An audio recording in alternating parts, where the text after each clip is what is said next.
Salut les nerds, c'est un plaisir de vous revoir. Du coup, comme vous avez pu le remarquer, Nano Banana 2 est donc officiellement sorti. On va pouvoir l'utiliser directement depuis Gemini. On nous promet de meilleurs rendus, une meilleure créativité, de meilleures performances, mais tout ça aussi plus rapide. Pour être très honnête, et je ne sais pas si vous l'avez remarqué, mais moi j'avais complètement arrêté d'utiliser Nano Banana parce que je trouvais que la qualité en fait était détériorée. N'hésitez pas à me dire en commentaire si vous aussi vous avez remarqué ça. Du coup, moi je me suis complètement tourné vers ChatGPT pour générer toutes mes images. Donc par exemple, toutes les miniatures que vous voyez, je les ai faites avec ChatGPT, alors qu'avant je les faisais avec Nano Banana, ça fonctionnait super bien. Alors que maintenant, je trouve que le niveau a vraiment régressé sur Nano Banana.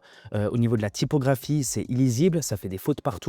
Alors que sur ChatGPT, franchement, maintenant, c'est excellent. Je n'utilise que ça désormais. Et pour vous dire, je suis vraiment nostalgique des premières versions de Nano Banana Pro qui fonctionnaient super bien, et maintenant, c'est complètement différent. Et c'est pour ça qu'aujourd'hui, je suis très excité à l'idée de tester enfin ce Nano Banana 2, voir ce qu'il a dans le ventre, mais surtout le comparer à ChatGPT Images et voir lequel nous donne les meilleures performances. Et c'est pour ça que j'ai préparé une liste de prompts pour pouvoir le tester sur plein d'aspects différents, que je vous mettrai, comme d'habitude mes très chers nerds, en description, comme ça vous pourrez y accéder facilement. Donc là, on va avoir des prompts de qualité brute, mais aussi pour tester la typographie, très important. En tout cas, moi, c'est très important parce que j'aime bien faire des schémas qui vont venir imager certains de mes propos dans les vidéos YouTube. La structure des designs, les mock-ups UI, web app, etc. La consistance des personnages, un gros sujet qui est très important maintenant. La publicité pour tous ceux qui sont dans le e-commerce. Même si moi-même, je ne fais pas de e-commerce, j'ai beaucoup d'amis qui travaillent justement dans ce domaine-là, et ça peut être très intéressant aussi de savoir si ça peut faire des publicités qui vont être impactantes et cohérentes. On va aussi essayer de faire une miniature pour YouTube. Et on va aussi lui donner à la fin des tests pièges. Donc là, par exemple, j'aime beaucoup celui-ci. Je pense qu'on va le faire. Personne qui tient un verre avec les doigts réalistes. Donc là, on va voir tout simplement s'ils arrivent enfin à nous faire un nombre de doigts réaliste et pas 6 doigts ou 4 doigts comme dans les Simpsons. Honnêtement, je pense que c'est probablement l'un des outils les plus sous-cotés en ce moment. Imagine pouvoir créer un court-métrage entier juste en parlant à une IA. Et c'est exactement ce que fait le sponsor d'aujourd'hui, Flova AI. C'est littéralement le premier agent vidéo IA tout en un au monde. Et la grosse différence, c'est que tu ne génères pas juste des clips aléatoires, tu construis un vrai projet vidéo de A à Z. Laisse-moi te montrer. Je vais lui donner une idée simple. Un hacker dans un univers cyberpunk qui découvre un secret caché. Et à partir de là, Flova structure automatiquement tout le projet. Ça commence par générer un bref créatif, puis un plan visuel, et même un storyboard complet. Ce qui est vraiment intéressant, c'est que tu peux venir contrôler chaque étape. Tu peux changer les plans de la caméra, comme des plans larges ou des gros plans, ajuster les prompts ou même interrompre l'IA en plein processus si le résultat ne te plaît pas. Et en coulisses, Flova utilise plein de modèles récents comme Sora 2, VO3, Nano Banana 2, Seedance, Kling, Vido, One 2.5, Midjourney et même Suno pour la musique et Eleven Labs pour la voix. Tu peux même lancer plusieurs générations en parallèle, sauvegarder différentes versions ou revenir à un moment précis si tu veux tester une autre direction. Et une fois que tout est prêt, tu obtiens une vidéo entièrement montée avec les visuels, la musique et la narration que tu peux exporter directement vers Premiere Pro ou Final Cut. Et voilà le résultat. Que tu crées du contenu ou que tu travailles sur des projets plus professionnels, c'est plutôt solide. Au passage, Flova est maintenant ouvert à tout le monde, plus besoin d'invitation. Quand tu t'inscris, tu reçois 200 crédits directement et 200 de plus chaque semaine juste en te connectant. Si tu passes par tout le workflow, tu peux aussi débloquer des crédits bonus supplémentaires. Et il y a aussi une période d'abonnement de 7 jours pendant laquelle tu peux utiliser des générations illimitées, ce qui est parfait si tu veux vraiment pousser l'outil à fond. Je vous ai mis le lien dans la description.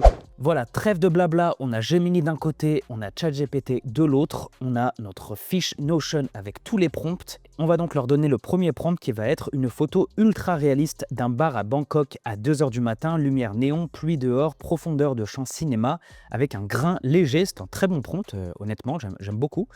J'ai hâte de voir le résultat. On va le donner aussi à Gemini. On va cliquer ici sur créer une image. Donc là, on a bien Nano Banana 2 activé. On va faire entrer ici et entrer là, et on va voir déjà au niveau de la rapidité, est-ce que Nano Banana 2 est vraiment plus rapide que son prédécesseur. Effectivement, Nano Banana 2 a réussi en premier à nous générer l'image, c'était très rapide, comme ils l'ont promis. Nous voici donc avec la version de ChatGPT qui est pas mal du tout. elle est honnêtement magnifique. J'adore cette image. On peut voir vraiment les reflets sur le côté. Ceux qui sont déjà partis en Thaïlande, vous connaissez cette espèce d'ambiance des bars la nuit avec les néons, avec la pluie pendant la saison des pluies. On peut ressentir l'humidité du pays à travers l'image. Il y a le souci du détail avec en haut la marque Chang, la marque de bière locale là-bas. Donc voici du côté de GPT. Maintenant, on va analyser du côté de Nano Banana 2. Nous voici donc sur la version de Nano Banana 2 qui est vraiment très détaillée. Honnêtement, j'aime beaucoup le résultat. Si on regarde sous certains angles, on dirait absolument pas qu'on fait face à de l'intelligence artificielle. C'est bluffant. Maintenant, on va partir à la recherche des doigts supplémentaires pour voir si... si tout est normal, s'il n'y a pas des bugs. On va jouer à Où est Charlie, mais avec les bugs, les hallucinations de l'IA. Regardez-moi cette femme, elle a l'air tout à fait normale, pas de problème à ce niveau-là. Les doigts, ok, super. Au niveau des chaussures, ça a l'air d'aller. Là, on a bien un genou. Là, on peut voir qu'il y a un petit problème au niveau de la bière qui est un peu bizarre. Il l'attrape à deux mains ou alors c'est peut-être un problème de perspective ou je ne sais quoi. Mais là, on va lui laisser le bénéfice du doute, mais c'est pas parfait ici. Au niveau des visages, bah écoutez, ça m'a l'air assez détaillé. Même les visages qui sont un peu plus lointains, il n'y a pas forcément d'hallucination. Regardez-moi ça, tout m'a l'air plutôt normal. Donc on est vraiment sur deux images qui sont complètement différentes. Donc là, je ne saurais me prononcer, on va dire que c'est ex aequo. On va quand même partir sur une deuxième image sur la qualité brute. Ça, je pense que c'est un très bon test. Chien mouillé qui secoue la tête au ralenti, gouttelette figée, très nette. Allez hop, on part là-dessus. Le chien mouillé de GPT a donc été généré en premier cette fois et on peut voir une image effectivement très réaliste d'un chien en train de se secouer pour se sécher les poils mouillés et on peut voir toutes les gouttelettes autour qui sont en train de s'éjecter. Alors le chien, je le trouve vraiment très réaliste. Honnêtement, il est complètement réussi, l'aspect mouillé de la fourrure. Sa petite tête innocente, ceux qui ont un chien, vous voyez absolument de quoi je parle, aussi a vraiment très bien été représenté. Le seul défaut, c'est, je pense, la quantité de gouttelettes qui est pas normale en fait, qui n'est pas réaliste. J'ai l'impression qu'il y a vraiment trop de gouttelettes, là ça part dans tous les sens. Dommage, ça fait un peu perdre en réalisme, mais sinon l'image est très très belle. Et nous voici sur la version de Nano Banana 2 qui est, je pense, magnifique. Elle est très réaliste. Les mouvements du chien sont réalistes, mais pas que. Les mouvements de projection des gouttes autour sont aussi, je pense, très réalistes. Ça reste quand même très très dur à départager. Pareil, vous me direz en commentaire. Mais je pense que je vais plus pencher du côté de Nano Banana 2 sur celle-ci. Ensuite, ça suffit pour la qualité brute. On va partir directement dans le cœur du sujet. Ce qui m'intéresse énormément, et je pense que ça vous intéresse aussi, ça va être le texte et la typographie. On va voir s'ils vont enfin réussir à nous faire quelque chose de cohérent. Je sais que du côté de ChatGPT, la plupart du temps, mais pas tout le temps, c'est cohérent, le texte est lisible. Donc là, on va checker ça tout de suite. On va lui demander de me faire un menu de café, 5 items en français, prix en euros, style moderne, texte parfaitement lisible et j'insiste dessus, parfaitement lisible. Nous voici dans un premier temps sur le menu café de GPT. Donc là, il nous a fait vraiment du minimaliste basique. Je pensais qu'il allait nous faire une véritable carte dans un café, quelque chose de beau, de bien fait. Non, il a préféré la simplicité, c'est-à-dire nous faire un menu tel quel, sans rien d'autre, au moins. Là, on y est. Donc, on va voir s'il y a des erreurs. Menu café, espresso, café serré intense, café allongé avec eau chaude. Au niveau de la typographie, c'est absolument parfait. Il n'y a pas de problème de lettres plus grandes que l'autre, de lettres en moins, ou alors carrément de mots qui ne veulent absolument rien dire, comme sur les versions de Nano Banana précédentes. Là, on va voir juste après si Nano Banana 2 arrive à nous faire quelque chose de cohérent, ça serait bien. Et nous voici avec le magnifique café du côté de Nano Banana. Menu du café, boisson chaude et gourmandise, prix en euros, ok, très bien. Espresso, courrier intense, l'essence du café, je ne vois pas d'erreur, c'est magnifique. La qualité est excellente, tous nos prix incluent le service, merci. Et là, c'est exactement ce que j'avais en tête. Là, j'avais vraiment ça en tête quand je demandais cette image-là. Et en plus, il n'y a pas d'erreur, je suis conquis, Nano Banana remporte la manche. Mais attendez, parce que là, c'est trop facile. Les tester seulement sur un prompt pour la typographie, c'est trop peu. On va voir s'ils vont réussir à nous faire le prompt suivant, c'est-à-dire couverture de magazine tech avec le titre, 4 headlines, des codes barres, des dates, tout propre et crédible. Donc là, on va tester ça et voir le résultat. Nous voici donc sur la version de GPT, Tech Magazine, en tout cas de couverture comme ça. Visuellement, c'est magnifique. Là, je vois un magazine comme ça chez mon marchand de journaux, je ne rigole pas, je l'achète directement. il est exceptionnel, le robot est trop bien fait. Je trouve que les headlines sont vraiment très bien mises, donc c'est complètement validé au niveau en tout cas de l'aspect visuel. Maintenant, on va aller plus en profondeur et on va aller checker la typographie. Donc là, latest smartphone, top model 2024, inside et c'est l'erreur inside de Metaverse. Pourquoi est-ce qu'ils ont fait ça? Tout était parfait. Metaverse. Donc là, soit c'est un choix de design en rendant Metaverse un peu plus méta justement, mais si c'est ça, bah, c'est pas bien fait du tout. Soit c'est complètement un problème de typographie. Regardez, on peut voir ça là. Metaverse, le E, il est très bizarre. Le E ici se transformait en F carrément. Donc là, ça fait Metaverse. Enfin bref, c'est bien dommage parce que le reste est absolument parfait. Regardez-moi ça. Rising Cyber Threats. How to protect your data, c'est magnifique. Et deuxième erreur, le code barre est complètement foiré. Là, c'est n'importe quoi. Donc honnêtement, il y a du très très bon, mais il y a aussi des erreurs. Maintenant, c'est l'heure de checker la version de Nano Banana. Et nous voici donc sur la version de Nano. Et là, honnêtement, au niveau du design, là vraiment à première vue, mes premiers ressentis, j'aime beaucoup moins. Je trouve que c'est moins catchy, moins tape à l'œil. Après, maintenant, on va quand même checker au niveau de la typographie, l'avenir de l'IA vers une intelligence éthique et connectée. Déjà, c'est en français, alors que l'autre me l'avait mis en anglais automatiquement. Je ne sais pas pourquoi, après, je n'avais pas précisé la langue. Cybersécurité, les nouvelles menaces en 2024, super. Tech éco-responsable, donc là, il n'y a pas d'erreur, honnêtement. Le code barre est excellent. Vraiment aucun problème au niveau du code barre, il est clean. Donc là, c'est dur de départager parce que certes, ChatGPT a fait des erreurs, mais nous a proposé quelque chose qui est plus intéressant, je trouve. En tout cas, moi, c'est mon opinion au niveau du design. Là, au niveau du design, je trouve ça moins travaillé, mais par contre, la typographie est parfaite. On va partir sur un autre prompt et là, ça va être pour checker la structure, l'infographie, les diagrammes qui vont être réalisés par l'IA. Donc là, on va faire évolution des modèles d'IA entre 2018 et 2026 avec une timeline, 6 jalons, icônes, style clean et avec une légende. Donc là, pareil, on va faire copier-coller et checker le résultat. La version de GPT, donc là, évolution des modèles IA entre 2018 et 2026, c'est bien ça que j'avais demandé. GPT-1, premier modèle de langage, là pareil, il y a un problème au niveau de l'accent. GPT-3 en 2020, IA générative performante, DALL-E et Stable Diffusion, création d'images IA. ChatGPT en 2003, assistant conversationnel, IA multimodal, compréhension multisensorielle, IA avancée. Je ne sais pas ce qu'ils essaient de dire par là. IA avancée, intelligence artificielle générale. Je ne crois pas qu'on soit déjà à l'AGI en 2026, mais en tout cas, visuellement, il est beau. Là, j'ai rien à dire, il est très très beau. Par contre, il y a une erreur ici, premier modèle, et là, il y a une petite incohérence. IA avancée, c'est-à-dire qu'est-ce que tu entends par IA avancée? Et voici maintenant celui de Nano Banana. Donc là, Transformer et BERT, début des Transformers BERT, révolutionne le traitement de langage naturel, NLP en 2018, en 2020, GPT-3, OpenAI, génération de texte massive, démontre des capacités émergentes avec 175 milliards de paramètres. 2022, modèle génératif images et vidéos, lancement de DALL-E. Ok, super, magnifique. Il n'y a aucune erreur.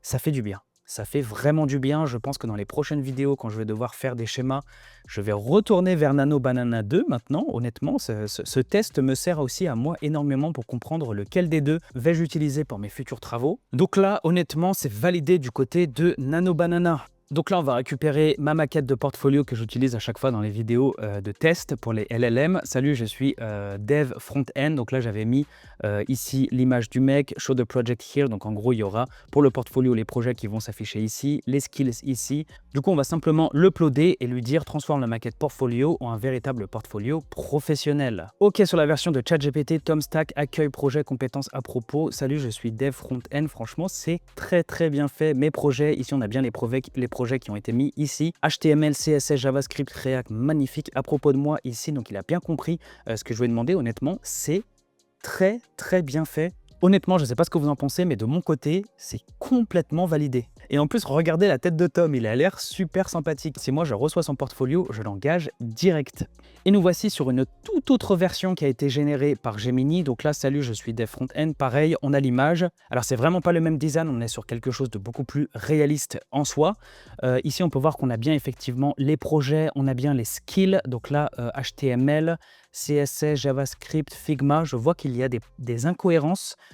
Ici, par exemple, déjà, c'est très pixelisé, je ne sais pas pourquoi. Pourtant, j'ai vraiment pris soin de télécharger l'image avant de l'ouvrir. Ici, on a HTML avec un S. Ici, on a HTML sans S. Ici, on a high, l'I, on n'a pas de T à la fin, donc il y a des erreurs. Il y a des erreurs sur Nano Banana au niveau de la typographie. Donc là, c'est carrément illisible tellement c'est pixelisé, c'est très dommage. Et à la fin, ah là là, quelle erreur, quelle erreur. Tom pas sûr dolot si tamet consectitour adiscipline élite.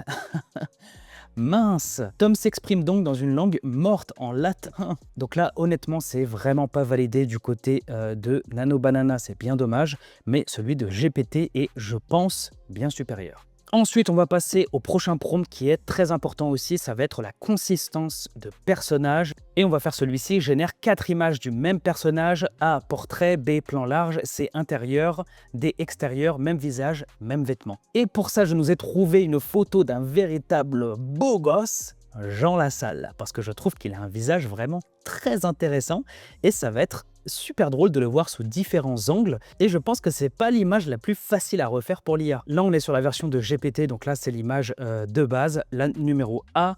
Ensuite on a la numéro B qui est, je pense, assez étrange. Regardez-moi son nez, on dirait qu'il est encore plus boursouflé, j'ai l'impression qu'il est sur le point d'exploser.